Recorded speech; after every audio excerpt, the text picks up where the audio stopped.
breakfast to the show yesterday and took a lot of calls, and everyone's excited about the night. We're talking about how big of a sports night it was in D.C. history, and, was it top 5? Was it top 10?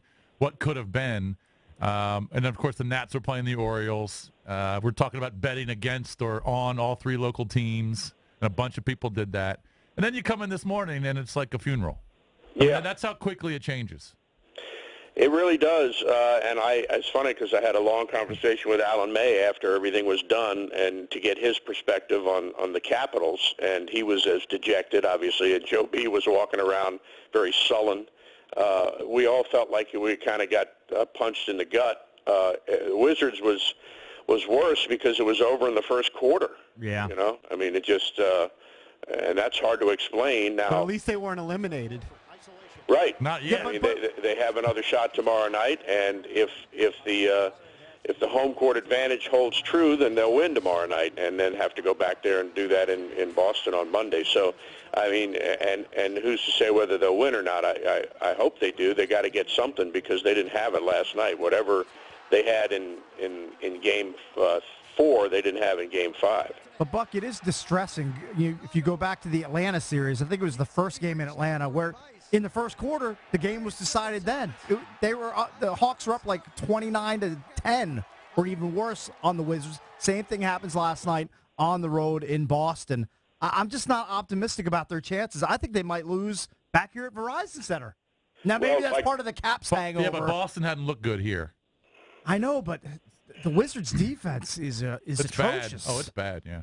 Yeah, their defense last night was horrible, and in ways that you wouldn't figure because, I mean, they're the team that gets out and runs and scores points off mistakes and transition and whatever. They were outscored 15-0 in transition in the first quarter. So, that's just, they just weren't ready. And you could hear Scott Brooks. I felt bad for him. He's trying to get this team going. Every time they made a mistake, Boston capitalized. I mean, the Wizards only committed 13 turnovers, but Boston scored 23 points off turnovers. So that hurts you. The Celtics, obviously they made 16 three-pointers. They shot 48% from three-point range. The Wizards shot 38% for the game from the field. Mm-hmm. And they were also out-rebounded, and that's another, strength of Washington in this series. And they got out-rebounded by 3. Thomas didn't kill him. He had 18 points. He had 9 assists, but Avery Bradley was just unconscious. Yes. I mean, guy was ridiculous. He was 12 of 19. He made 4 three-pointers. He really didn't miss much. Horford missed once in 9 shots. So, I mean, they just did everything right, and the Wizards, didn't do much right. Was it an effort thing for you last night? Or just get out of control early and they just couldn't come back on that? I mean, it didn't seem like an effort thing. They made their first 2 shots and went up 4-0, and I'm thinking to myself, all right, this is a good start. But Boston was just, they shot 53% for the game.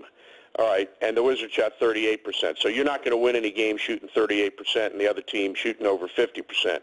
But Boston was just unconscious, and they just couldn't, they got behind, and they got behind early, and that was a fear of mine going into the game because the Wizards have had such good starts, even in Boston. First 2 games, they had great starts, obviously. But that was a fear that they got behind early, the crowd got into it, and then it was just, there wasn't much you could do about it. But they, like you said, they do have Game 6 here on Friday. Mm-hmm. I expect them to play much better. I'm sure you do as well. Yeah, they have to. We're kind of going to find out. Sounds a little cliched, but we're going to find out, what the team is made of. Because if they're really into this thing and they want to give themselves a chance to win in Boston, then they have to win tomorrow night here.